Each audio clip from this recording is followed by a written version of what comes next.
Mentira, mano, é o Bruno. E a gente vai ensinar como fazer uma vela pra skate. Tá? Vai ser de vela picadinha assim, pode ser aquelas velas normais. Um pó de grafite. Um moldezinho. Uma panela com água.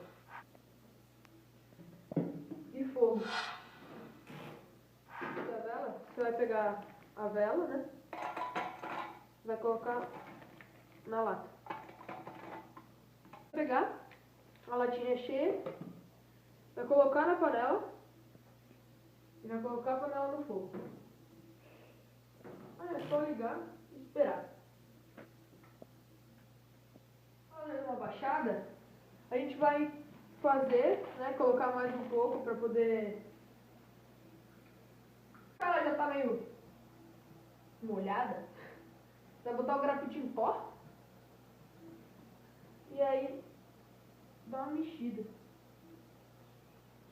Passou um dia. E aí a vela tá aqui. Agora a gente vai abrir ela. Importante você não botar a vela no congelador, porque senão ela racha. É normal ela ficar com esse furo no meio, vai ficar com um negócio no meio. Ih, careca, cara. Mas é agora isso, né? Ficou bonito. Falou aí? Fica ligado.